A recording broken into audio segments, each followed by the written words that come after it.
मंगल Dhillon channel, एक ऐसा channel जो आपका जीवन बदल सकता है, जैसे अब तक बहुतों का जीवन बदल चुका है। मंगल ढिल्लोन चैनल।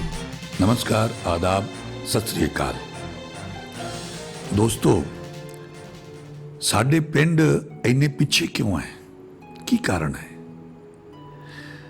किसानों की एडी माड़ी हालत है, किसान जगह जगह धरने दे रहे हैं।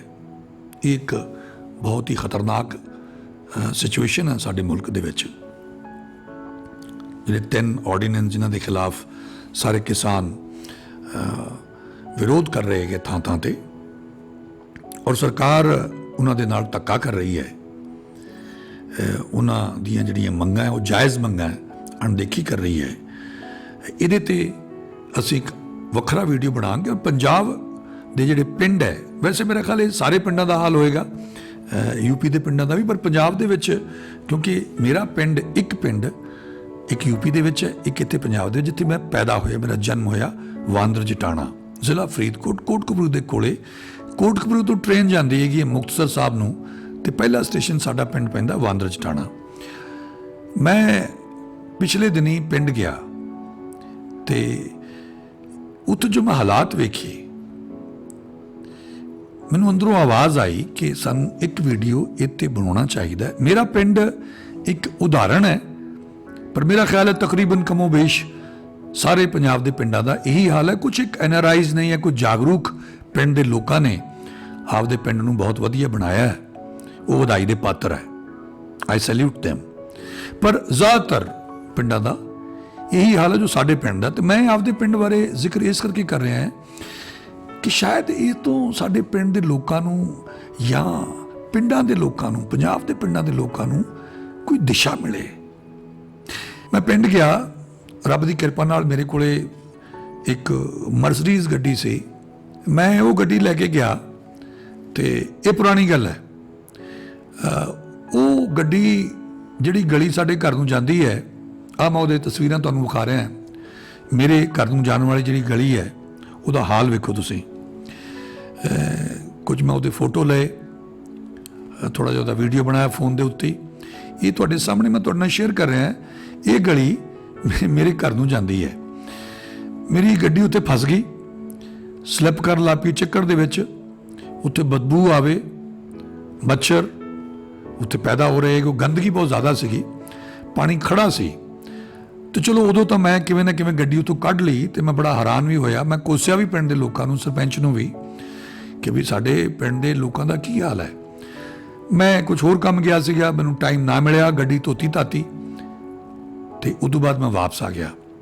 हुण मैं 10-12 दिन पहलां फिर पिंड गया, तो उस गली दा उही हाल। साडी एक छपड़ी है, उहदे फोटोग्राफ्स तुसीं वेख लो। मैं बचपन जदों पिंड दे विच हुंदा सी, ते ये छपड़ी दे विच बच्चे नहाउंदे हुंदे सी, मੱਝਾਂ वगैरह नहाउणियां, लोकां ने पानी पियाउणा। ते ये छपड़ी काफ़ी वड्डी हुंदी सी। साडी ढिल्लों पत्ती ते वांदर पत्ती, ज़्यादातर इन्हां दे पशु वगैरह इत्थे पानी पींदे सीगे ते नहाउंदे सी। उत्थे आ नड़े खड़े है। मैं बड़ा हैरान होया कि एक पासे स्वच्छ भारत दे नारे लाए जा रहे हैं, इन्ना पैसा खर्च किया जा रहा है, सेंट्रल गौरमेंट तो बड़े फंड्स आ रहे हैं पिंडां दे विच भी, ते गलियां पक्कियां करवाइयां जा रही हैं।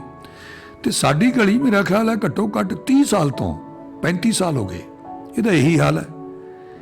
कोई 4-5 साल पहला जो मैं गड्डी ले गया, उहदा यह हाल होया, तो हुण मैं फिर गया तो गली का उही हाल। आ तुहाडे सामने तुसीं उहदे विजुअल्स वेख सकते हो। ये गली की ये हालत क्यों है? वो छपड़ी की ये हालत क्यों है? ਉਹਦੇ 2 ਮੁੱਖ ਕਾਰਨ। एक आपस ਵਿੱਚ कोई थवाक नहीं, लाग डाट है। फिर ਜਿਹੜਾ आदमी ਜਿਹਦਾ ਉੱਲੂ ਲੋਟ ਆ ਜਾਂਦਾ, ਉਹ ਆਪਦਾ ਘੋੜਾ ਦਵਲੀ ਜਾਂਦਾ। ਮੈਨੂੰ ਇਹ ਦੱਸਿਆ ਗਿਆ ਕਿ ਉੱਥੇ ਇੱਕ ਜਗਜੀਤ ਸਿੰਘ ਨਾਂ ਦਾ ਮਾਸਟਰ ਹੈ, ਗੋਦ ਕਹਿੰਦੇ ਸੀ ਉਹਨੂੰ, ਗੋਦ ਮਾਸਟਰ। ਮੈਥੋਂ ਤਾਂ ਉਮਰ 'ਚੋਂ ਛੋਟੇ ਸੀ, ਤੇ ਉਦੋਂ ਉਹ ਪੜ੍ਹਦਾ ਹੁੰਦਾ ਸੀ। ਉਹ ਸੱਜਣ ਨੇ ਆਪਣੇ ਘਰ ਦੇ ਬਾਹਰ ਇੱਕ ਰੈਂਪ ਬਣਾ ਲਿਆ, ਆਪਦਾ ਘਰ ਉੱਚਾ ਬਣਾਇਆ, ਕਾਫੀ ਮਿੱਟੀ ਪਾ ਲਈ, ਤੇ ਨੈਚੁਰਲੀ ਉੱਤੇ ਚੜ੍ਹਨ ਵਾਸਤੇ ਉਹਨੂੰ ਰੈਂਪ ਬਣਾਉਣਾ ਪਿਆ। ਉਹ ਰੈਂਪ ਉਹਨੇ ਰਸਤੇ ਦੇ ਵਿੱਚ ਬਣਾ ਲਿਆ। ਹੁਣ ਰਸਤੇ ਦੇ ਵਿੱਚੋਂ ਜਿਹੜੀ ਨਾਂਗਾ ਸੀ, ਉਹ ਪਾਣੀ ਦਾ ਉਹ ਬੰਦ ਹੋ ਗਿਆ, ਪਾਣੀ ਇੱਥੇ ਰੁਕਣ ਲੱਗ ਪਿਆ। ਜੇ ਲੋਕਾਂ ਨੇ ਕੋਸ਼ਿਸ਼ ਕੀਤੀ ਤੇ ਕਿਹਾ ਜਾਂਦਾ ਹੈ ਕਿ ਉਹਦਾ ਰਸੂਖ ਹੈ ਸਰਕਾਰੀ ਦਰਬਾਰੇ, ਤੇ ਬੀਇੰਗ ਏ ਟੀਚਰ ਉਹਨੂੰ ਗੱਲਬਾਤ ਕਰਨੀ ਆਉਂਦੀ ਹੈ। ਸਾਰੇ ਵਿਚਾਰੇ ਅਨਪੜ੍ਹ ਕਿਸਾਨ ਹੈ ਜ਼ਿਆਦਾਤਰ ਇਹਨਾਂ ਦੇ ਵਿੱਚੋਂ, ਤੇ ਉਹਨੇ ਆਪਦੀ ਦਾਦਾਗਿਰੀ ਵਿਖਾ ਕੇ ਤੇ ਉਹ ਜਿਹੜਾ ਰੈਂਪ ਉਹ ਨਹੀਂ ਹਟਾਇਆ। ਉਹਦੇ ਕਰਕੇ ਉੱਥੇ ਸੜਕ ਨਹੀਂ ਬਣੀ। ਜਿਹੜਾ ਸਰਪੰਚ ਸੀ, ਕਿਉਂਕਿ ਜਿਹੜੇ ਇਸ ਢਿੱਲੋਂ ਪੱਤੀ ਤੇ ਵਾਂਦਰ ਪੱਤੀ ਦੇ ਵਿੱਚ ਜਿਹੜੇ ਲੋਕ ਹੈ ਇਹ ਆਪਸ ਵਿੱਚ ਪਾਟੇ ਹੋਏ ਹੈ, ਇਹ ਆਪਸ ਵਿੱਚ ਹੀ ਲੜਦੇ ਰਹਿੰਦੇ ਆ। ਇਹਨਾਂ ਦੇ ਲੜਨ ਕਰਕੇ ਤੀਜੀ ਧਿਰ ਦਾ ਕੋਈ ਬੰਦਾ ਉੱਥੇ ਸਰਪੰਚ ਬਣ ਜਾਂਦਾ ਹੈ। ਪਿਛੜੀ ਜਾਤੀ ਦੇ ਵਿੱਚੋਂ, ਸ਼ਡਿਊਲ ਕਾਸਟ ਦੇ ਵਿੱਚੋਂ ਮੇਰਾ ਖਿਆਲ ਉੱਥੇ ਸੀਟ ਸੀ, ਤੇ ਉੱਥੇ ਕੋਈ ਹੋਰ ਸੱਜਣ ਮੇਰਾ ਖਿਆਲ 2-3 ਵਾਰੀ ਸਰਪੰਚ ਬਣਿਆ। ਦਰਸ਼ਨ ਸਿੰਘ ਉਹਨਾਂ ਦਾ ਨਾਂ ਹੈ। ਹੁਣ ਮੇਰਾ ਖਿਆਲ ਜ਼ਿਲ੍ਹਾ ਪਰਿਸ਼ਦ ਦੇ ਵਿੱਚ, ਤੇ ਉਹਨਾਂ ਬੇਟਾ ਬਬਲਾ ਆਸ਼ਾ ਦਾ ਨਾਂ ਹੈ, ਉਹ ਸਰਪੰਚ ਹੈ। ਤੇ ਇਹਨਾਂ ਲੋਕਾਂ ਨੂੰ ਮੈਂ ਪੁੱਛਿਆ ਵੀ ਤੁਸੀਂ ਜਾ ਕੇ ਸਰਪੰਚ ਨਾਲ ਗੱਲ ਕਰਦੇ ਤੇ ਇਹ ਗਲੀ ਪੱਕੀ ਕਰਾਓ, ਫੰਡ ਤਾਂ ਆਇਆ ਹੋਇਆ। ਕਿਉਂਕਿ ਸਰਪੰਚ ਦੇ ਘਰ ਤੋਂ ਮੈਂ ਵੇਖਿਆ ਕਿ ਇੱਕ ਸਿੱਧੀ ਗਲੀ ਬੜੀ ਸੋਹਣੀ, ਜਿਹੜਾ ਲੌਕਿੰਗ ਟਾਈਲਾਂ ਹੈਗੀਆਂ ਇਹ ਨਾਲ ਤਕਰੀਬਨ ਉਹ ਤਿਆਰ ਹੋ ਗਈ ਸੀ ਤੇ ਬੜੀ ਸੋਹਣੀ ਲੱਗ ਰਹੀ ਸੀਗੀ। ਤੇ ਉਹ ਮੈਨੂੰ ਪਤਾ ਹੈ ਜਿੱਥੇ ਸਰਪੰਚ ਦਾ ਘਰ ਉਹ ਸਿੱਧੀ ਜਾਂਦੀ ਹੈਗੀ ਅੱਡੇ ਕੋਲੋਂ ਸਾਡੇ। ਤੇ ਮੈਂ ਵੇਖ ਕੇ ਬੜਾ ਹੈਰਾਨ ਹੋਇਆ ਵੀ ਆਹ ਤਾਂ ਬਣ ਸਕਦੀ। ਸਾਡੀ 30-35 ਸਾਲ ਤੋਂ ਇਹ ਗਲੀ ਬਣੀ ਕਿਉਂ ਨਹੀਂ? ਚਲੋ ਇੱਕ ਤਾਂ ਬੇਤਫਾਕੀ, ਦੂਜਾ ਉਹ ਗੋਦ ਮਾਸਟਰ ਜਿਹਨੂੰ ਜਗਜੀਤ ਸਿੰਘ ਕਹਿੰਦੇ ਹੈਗੇ ਆ, ਉਹਨੇ ਰੈਂਪ ਬਣਾਇਆ ਹੋਇਆ। ਉਹ ਮੌਕੇ ਤੇ ਜਾ ਕੇ ਤੁਸੀਂ ਵੇਖ ਸਕਦੇ ਹੋ, ਮੈਂ ਵੀ ਵੇਖਿਆ, ਇਹਨਾਂ ਨੇ ਵਿਖਾਇਆ। ਮੈਂ ਵਿਜ਼ੂਅਲਸ ਲਏ ਗੰਦੀ ਨਾਲੀ ਦੇ, ਤੇ ਮੈਨੂੰ ਲੱਗਿਆ ਵੀ ਦੁਨੀਆ ਕਿੱਥੇ ਦੀ ਕਿੱਥੇ ਪਹੁੰਚ ਗਈ। ਸਾਡੇ ਪਿੰਡ 'ਚ ਲੋਕ ਅਮਰੀਕਾ, ਕੈਨੇਡਾ, ਇੰਗਲੈਂਡ ਪਹੁੰਚ ਗਏ। ਉਹ ਪਿੰਡ ਦੀ ਮਦਦ ਕਰਨਾ ਚਾਹੁੰਦੇ, ਜਿਵੇਂ ਬਹੁਤ ਸਾਰੇ NRIs ਨੂੰ ਵਿਰਾਗ ਆਉਂਦਾ ਹੈ ਕਿ ਆਪਾਂ ਆਪਣੇ ਪਿੰਡ ਵਾਸਤੇ ਕੁਝ ਕਰੀਏ, ਕੁਝ ਭਲੇ ਦਾ ਕੰਮ ਕਰੀਏ, ਪਰ ਪਿੰਡ ਵਾਲਿਆਂ ਦਾ ਹਾਲ ਉਹੀ। ਮੈਂ ਇਸ ਗੱਲ ਤੇ ਬੜਾ ਹੈਰਾਨ ਹੋਇਆ ਕਿ ਸਾਰੀ ਦੁਨੀਆ ਘੁੰਮ ਕੇ ਆ ਗਿਆ, ਹੁਣ ਰੱਬ ਦੇ ਨਾਮ ਵਾਲੇ ਪਾਸੇ ਲੱਗ ਗਿਆ, ਤੇ ਮੇਰੇ ਪਿੰਡ ਦੇ ਲੋਕ ਉਸੇ ਤਰ੍ਹਾਂ ਪਿਛੜੇ ਦੇ ਪਿਛੜੇ, ਉਹੀ ਖਹਿਬਾਜੀ, ਉਹੀ ਲਾਗ ਡਾਟ ਆਪਸ ਵਿੱਚ, ਉਹੀ ਜੁੱਤੀ ਉਹ ਜੁੱਤੀ।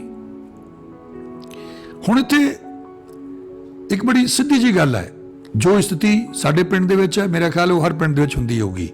ਮੈਂ ਆਪਣੇ ਪਿੰਡ ਦੀ ਉਦਾਹਰਨ ਦੇ ਕੇ ਹਰ ਪਿੰਡ ਦੇ ਹਰ ਜ਼ਿਮੀਂਦਾਰ ਭਰਾ ਨਾਲ, ਹਰ ਪਿੰਡੂ ਨਾਲ, ਉਹ ਕਿਸੇ ਵੀ ਜ਼ਾਤ, ਬਿਰਾਦਰੀ ਜਾਂ ਧਰਮ ਦਾ ਹੋਵੇ, ਮੈਂ ਉਹਦੇ ਅੱਗੇ ਬੇਨਤੀ ਕਰਨੀ ਚਾਹੁੰਦਾ ਕਿ ਭਾਈ ਪਿੰਡ ਤਾਂ ਸਾਰਿਆਂ ਦਾ ਸਾਂਝਾ ਹੈ। ਇਹ ਤਾਂ ਛੋਟਾਪਣ ਹੈ, ਇਹਦਾ ਸੰਕੀਰਣਤਾ ਹੈ।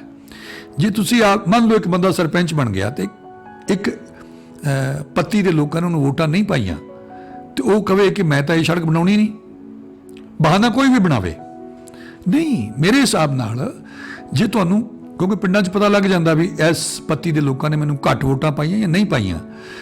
ਮੈਂ ਅਕਸਰ ਇਹ ਕਹਿਣਾ ਹੁੰਦਾ ਹੈ ਕਿ ਤੁਸੀਂ ਬਦੀ ਨੂੰ ਨੇਕੀ ਨਾਲ ਮਾਰ ਸਕਦੇ ਹੋ, ਬਦੀ ਨੂੰ ਬਦੀ ਨਾਲ ਨਹੀਂ ਮਾਰ ਸਕਦੇ। ਜੇ ਉਹਨਾਂ ਨੇ ਤੁਹਾਨੂੰ ਵੋਟਾਂ ਨਹੀਂ ਪਾਈਆਂ, ਤੁਸੀਂ ਸਰਪੰਚ ਬਣ ਗਏ ਹੋ, ਤੇ ਤੁਹਾਡਾ ਫਰਜ਼ ਬਣਦਾ ਹੈ ਕਿ ਤੁਸੀਂ ਜਾ ਕੇ ਕਹੋ ਕਿ ਮੈਨੂੰ ਪਤਾ ਤੁਸੀਂ ਵੋਟਾਂ ਨਹੀਂ ਪਾਈਆਂ, ਪਰ ਹਾਰ ਜਿੱਤ ਹੁੰਦੀ ਰਹਿੰਦੀ ਹੈ। ਚਲੋ ਤੁਹਾਡੀ ਸੋਚ ਤੁਹਾਡੇ ਨਾਲ ਹੈ, ਮੇਰੀ ਮੇਰੇ ਨਾਲ ਹੈ, ਪਰ ਪਿੰਡ ਤੇ ਪਿੰਡ ਦੀਆਂ ਗਲੀਆਂ ਸਾਡੀਆਂ ਸਾਰਿਆਂ ਦੀਆਂ ਸਾਂਝੀਆਂ ਹੈ। ਮੈਂ ਪਹਿਲਾਂ ਤੁਹਾਡੇ ਪਾਸੋਂ ਸ਼ੁਰੂ ਕਰੂੰਗਾ, ਪਹਿਲਾਂ ਤੁਹਾਡੀਆਂ ਗਲੀਆਂ ਪੱਕੀਆਂ ਕਰਾਉਂਗਾ, ਜਿਹੜੇ ਤੁਹਾਡੇ ਕੰਮ ਕਰਨ ਵਾਲੇ ਉਹ ਕਰੂੰਗਾ, ਤਾਂ ਕਿ ਉਹਨਾਂ ਨੂੰ ਸ਼ਰਮ ਆਵੇ ਤੇ ਤੁਸੀਂ ਵੱਡੇ ਹੋ ਜੋ ਉਹਨਾਂ ਦੇ ਸਾਹਮਣੇ। ਜੇ ਉਹਨਾਂ ਨੇ ਵੋਟਾਂ ਨਹੀਂ ਪਾਈਆਂ ਜਾਂ ਤੁਹਾਡੀ ਲਾਗ ਡਾਟ ਹੈ, ਖਹਿਬਾਜੀ ਹੈ, ਤੇ ਤੁਸੀਂ ਉਹਨਾਂ ਦੀਆਂ ਗਲੀਆਂ ਨਹੀਂ ਪੱਕੀਆਂ ਕਰਾਈਆਂ, ਤੇ ਤੁਹਾਡੇ ਤੇ ਉਹਨਾਂ 'ਚ ਫਰਕ ਹੀ ਹੋਇਆ। ਉਹਨਾਂ ਨੇ ਪਹਿਲਾਂ, ਮੈਂ ਸਮਝਦਾ ਕਿ ਦੋਨੇ ਤਰ੍ਹਾਂ ਗਲਤੀ ਤੇ ਹੈ। ਜਿਹੜੇ ਬੰਦੇ ਇਸ ਗੱਲ ਤੇ ਅੜੇ ਬੈਠੇ ਹੈਗੇ ਆ, ਉਹਦੇ ਕਰਕੇ ਉਹ ਗਲੀ ਨਹੀਂ ਬਣ ਰਹੀ। ਜੇ ਗੋਦ ਮਾਸਟਰ ਦੇ ਨਾਲ ਪ੍ਰੋਬਲਮ ਹੈਗੀ ਹੈ ਤੇ ਸਾਰਿਆਂ ਨੂੰ ਇਕੱਠੇ ਕੋਈ ਨਾਲ ਗੱਲ ਕਰਨੀ ਚਾਹੀਦੀ ਹੈ ਕਿ ਭਾਈ ਜੇ ਰੈਂਪ ਤੁਸੀਂ ਬਣਾਉਣਾ ਤਾਂ ਰੈਂਪ ਤੁਸੀਂ ਆਪਣੇ ਘਰ ਦੇ ਅੰਦਰ ਬਣਾਓ, ਜਾਂ ਤੁਸੀਂ ਇੰਨਾ ਉੱਚਾ ਆਪਦਾ ਜਿਹੜਾ ਥੜਾ ਜਾਂ ਆਪਦੀ ਭਰਤ ਪਾਓ ਨਾ, ਤਾਂ ਕਿ ਤੁਹਾਨੂੰ ਇੰਨਾ ਵੱਡਾ ਰੈਂਪ ਨਾ ਬਣਾਉਣਾ ਪਵੇ, ਜਾਂ ਫਿਰ ਰੈਂਪ ਤੁਸੀਂ ਅੰਦਰ ਬਣਾਓ। ਜੇ ਇਹ ਰਸਤਾ ਉੱਚਾ ਹੋ ਜਾਂਦਾ ਹੈ ਤੇ ਮੇਰਾ ਖਿਆਲ ਹੈ ਕਿ ਇਹ ਰੈਂਪ ਦੀ ਨੌਬਤ ਨਹੀਂ ਹੋਣੀ, ਜ਼ਾਹਿਰ ਤੌਰ ਤੇ ਕਿ ਇੰਨਾ ਵੱਡਾ ਰੈਂਪ ਬਣਾਉਣ ਦੀ ਲੋੜ ਨਹੀਂ ਪੈਣੀ। ਸੋ ਇੱਕ ਪਾਸੇ ਗੋਦ ਮਾਸਟਰ ਨੇ, ਯਾਨੀ ਜਗਜੀਤ ਸਿੰਘ ਹੋਰਾਂ ਨੇ, ਜੇ ਮੈਂ ਗਲਤੀ ਨਹੀਂ ਕਰ ਰਿਹਾ ਤੇ ਇਹੀ ਉਹਨਾਂ ਦਾ ਨਾਂ ਹੈ, ਤੇ ਉਹਨਾਂ ਨੇ ਆਪ ਦਾ ਲੋਟ ਤਾਂ ਵੇਖ ਲਿਆ, ਪਰ ਉਸ ਪੱਤੀ ਦਾ, ਉਸ ਗਲੀ ਦੇ ਆਪਦੇ ਗੁਆਂਢੀਆਂ ਦਾ ਲੋਟ ਨਹੀਂ ਵੇਖਿਆ, ਉਹਨਾਂ ਦਾ ਸੁੱਖ ਨਹੀਂ ਵੇਖਿਆ, ਆਪ ਦਾ ਸੁੱਖ ਵੇਖ ਲਿਆ ਵੀ ਮੇਰਾ ਐਂ ਫਾਇਦਾ ਹੈ, ਤੇ ਆਪ ਦਾ ਉੱਲੂ ਸਿੱਧਾ ਕਰੋ, ਜੋ ਸਰਾਸਰ ਗਲਤ ਹੈ ਮੇਰੀ ਤੁੱਛ ਬੁੱਧੀ ਦੇ ਮੁਤਾਬਕ। ਹੁਣ ਜੇ ਸਾਰੇ ਬੰਦੇ ਇਕੱਠੇ ਹੁੰਦੇ ਫਿਰਦੇ ਹੈ, ਤੁਸੀਂ ਆਪਸ ਵਿੱਚ ਖਹਿਬਾਜ਼ੀ ਰੱਖਦੇ ਹੋ, ਤੇ ਨਿਸ਼ਚਿਤ ਰੂਪ ਨਾਲ ਤੁਹਾਨੂੰ ਵੋਟਾਂ ਦੇ ਵਿੱਚ ਵੀ, ਸਰਕਾਰੀ ਦਰਬਾਰੇ ਵੀ ਇਹਦਾ ਨੁਕਸਾਨ ਹੋਣਾ ਹੈ। ਸੋ ਮੈਂ SDM ਸਾਹਿਬ ਅੱਗੇ ਬੇਨਤੀ ਕੀਤੀ। SDM ਸਾਹਿਬ ਮੇਜਰ ਰਹੇ ਨੇ ਫੌਜ ਦੇ ਵਿੱਚ ਕੋਟਕਪੂਰਾ ਨੇ, ਤੇ ਮੈਂ ਉਹਨਾਂ ਤੋਂ ਬੜਾ ਪ੍ਰਭਾਵਿਤ ਹਾਂ। ਔਰ ਮੈਨੂੰ ਇਹ ਲੱਗਦਾ ਕਿ ਫੌਜ ਦੇ ਜਿਹੜੇ ਅਫਸਰ ਹੈ ਉਹੀ ਜ਼ਿਆਦਾਤਰ ਇਨਸਾਫ ਕਰ ਸਕਦੇ ਹੈਗੇ ਹੈ, ਲੋਕਾਂ ਨੂੰ ਸਿੱਧਾ ਰਾਹ ਵਿਖਾ ਸਕਦੇ ਹੈਗੇ ਹੈ, ਬਿਨਾਂ ਕਿਸੇ ਦਬਾਅ ਤੋਂ ਕੰਮ ਕਰ ਸਕਦੇ ਹੈਗੇ ਹੈ। ਬਾਕੀ ਲੋਕਾਂ ਦਾ ਹਾਲ ਤਾਂ ਆਪਾਂ ਨੂੰ ਪਤਾ ਹੈ। ਸੋ ਇੱਕ ਪਾਸੇ ਆ ਗਲੀ ਦਾ ਇਹ ਹਾਲ ਹੈ, ਇਹ ਕਿੱਡੀ ਸ਼ਰਮ ਵਾਲੀ ਗੱਲ ਹੈ। ਦੁਨੀਆ ਕਿੱਥੇ ਦੀ ਕਿੱਥੇ ਪਹੁੰਚ ਗਈ ਤੇ ਇਹ ਇੱਕ ਗਲੀ ਨਹੀਂ ਬਣਦੇ ਰਹੇ। ਸਰਪੰਚ ਨੂੰ ਐਕਸਕਿਊਜ਼ ਮਿਲ ਜਾਂਦਾ, ਬਹਾਨਾ ਮਿਲ ਜਾਂਦਾ ਕਿ ਇਹਦਾ ਲੜਾਈ ਹੈ ਜੀ, ਇਹਨਾਂ ਦਾ ਡਿਸਪਿਊਟ ਹੈ, ਇਹ ਪਹਿਲਾਂ ਤੈਅ ਕਰਨ, ਫਿਰ ਉਹਦੇ ਵਿੱਚ ਜਿਹੜਾ ਉਹਨਾਂ ਆਪਦਾ ਵਿਅਕਤੀਗਤ ਇਹਨਾਂ ਦਾ ਮਤਭੇਦ ਹੋਊਗਾ ਉਹ ਵਿੱਚ ਆ ਜਾਂਦਾ ਹੈਗਾ। ਸੋ ਇਹਦੇ ਵਾਸਤੇ ਜਗਦੀਪ ਮਾਸਟਰ ਨੂੰ ਸਹਿਯੋਗ ਦੇਣਾ ਚਾਹੀਦਾ, ਉਹਨੂੰ ਆਪਦਾ ਰੈਂਪ ਹਟਾਉਣਾ ਚਾਹੀਦਾ। ਮੈਂ ਦੂਜੀ ਗਲੀ ਦੇ ਵਿੱਚ ਵੇਖਿਆ ਬੂਟਾ ਸਿੰਘ ਜਿਹੜਾ ਇਸ ਗੱਲ ਦਾ ਵਿਰੋਧ ਕਰ ਰਿਹਾ ਸੀਗਾ, ਉਹਨੇ ਵੀ ਇੱਕ ਰੈਂਪ ਬਣਾਇਆ ਹੋਇਆ, ਉਹਨੂੰ ਵੀ ਆਪਦਾ ਰੈਂਪ ਤੋੜਨਾ ਚਾਹੀਦਾ। ਕਿਉਂਕਿ ਜੇ ਤੁਸੀਂ ਦੂਜਿਆਂ ਦੇ ਰੈਂਪ ਤੇ ਇਤਰਾਜ਼ ਕਰਦੇ ਹੋ ਤੇ ਤੁਸੀਂ ਆਪਣਾ ਰੈਂਪ ਕਿਉਂ ਬਣਾਈ ਬੈਠੋ? ਤੁਹਾਡੇ ਕੋਲੇ ਤਾਂ ਇਤਰਾਜ਼ ਦਾ ਕੋਈ ਕਾਰਨ ਹੀ ਨਹੀਂ ਬਚਣਾ। ਇਹ ਮੈਂ ਬੂਟਾ ਸਿੰਘ ਨੂੰ ਵੀ ਕਹਿ ਕੇ ਆਇਆ ਸੀ ਕਿ ਭਾਈ ਆਪਣਾ ਰੈਂਪ ਹਟਾਓ, ਕਿਉਂਕਿ ਤੁਸੀਂ ਵੀ ਗਲਤ ਹੋ ਤੇ ਉਹ ਵੀ ਗਲਤ ਹੈ। ਇੱਕ ਗਲਤ ਆਦਮੀ ਦੂਜੇ ਨੂੰ ਗਲਤ ਕਿਵੇਂ ਕਹੂਗਾ? ਇਹ ਪੰਜਾਬ ਦੇ ਮੇਰਾ ਖਿਆਲ ਹੈ ਪਿੰਡ ਪਿੰਡ ਇਹੀ ਹਾਲ ਹੈ ਕਿ ਕੋਈ ਨਾ ਕੋਈ ਗਲਤ ਬੰਦਾ ਜਿਹੜਾ ਪੋਲੀਟੀਕਲ ਮਦਦ ਲੈਂਦਾ ਹੈਗਾ ਜਾਂ ਸਰਕਾਰੀ ਦਰਬਾਰੇ ਉਹਦੀ ਮਾੜੀ ਮੋਟੀ ਚੱਲਦੀ ਹੈ, ਉਹ ਆਪਦੀ ਬਦਮਾਸ਼ੀ ਵਿਖਾਈ ਜਾਂਦਾ ਹੈ, ਨੁਕਸਾਨ ਸਾਰੇ ਪਿੰਡ ਦਾ ਹੁੰਦਾ ਹੈਗਾ। ਹੁਣ ਸਾਡੇ ਛਪੜੀ ਦੇ ਵਿੱਚ ਇਹ ਤੁਸੀਂ ਹਾਲਾਤ ਵੇਖੋ, ਛਪੜੀ ਦੇ ਵਿੱਚ ਨੜੇ ਖੜੇ ਹੈ। ਮੈਂ ਉਹਨਾਂ ਦਾ ਪੁਰਾਣਾ ਰਿਕਾਰਡ ਚੈੱਕ ਕਰ ਰਿਹਾ ਸੀਗਾ ਤੇ ਉਹਦੇ ਵਿੱਚ ਮੈਂ ਅਜੇ ਮੈਨੂੰ ਫਾਈਲ ਨਹੀਂ ਮਿਲੇਗੀ, ਉਹਦੇ ਵਿੱਚ ਵੇਖ ਕੇ ਹੈਰਾਨ ਹੋ ਗਿਆ ਕਿ ਕੋਈ ਪੁਰਾਣਾ ਸਰਪੰਚ ਸੀ, ਉਹਨੇ ਪਟਵਾਰੀ ਦੇ ਨਾਲ ਮਿਲ ਕੇ ਕਿਸੇ ਬੰਦੇ ਨੇ, ਰੱਬ ਜਾਣੇ ਉਹਨਾਂ ਨੇ ਕੀ ਕੀਤਾ, ਉਹ ਸਾਰਾ ਰਿਕਾਰਡ ਜੇ ਮਿਲ ਗਿਆ ਤਾਂ ਸਾਫ਼ ਹੋ ਜਾਊਗਾ ਕਿ ਬਿਨਾਂ ਮਤਾ ਪਾਈ ਉਹਨਾਂ ਨੂੰ ਛਪੜੀ ਦੇਤੀ ਔਰ ਉਹਨਾਂ ਨੇ ਛਪੜੀ ਭਰਨੀ ਸ਼ੁਰੂ ਕਰਤੀ। ਬਾਅਦ ਦੇ ਵਿੱਚ ਉੱਥੇ ਵਿਵਾਦ ਹੋਇਆ, ਹਾਈ ਕੋਰਟ ਪਹੁੰਚ ਗਏ, ਹਾਈ ਕੋਰਟ ਤੋਂ ਕੋਈ ਸਟੇ ਲੈ ਆਏ ਤੇ ਉਹ ਛਪੜੀ ਦਾ ਆਹ ਹਾਲ ਹੋ ਗਿਆ।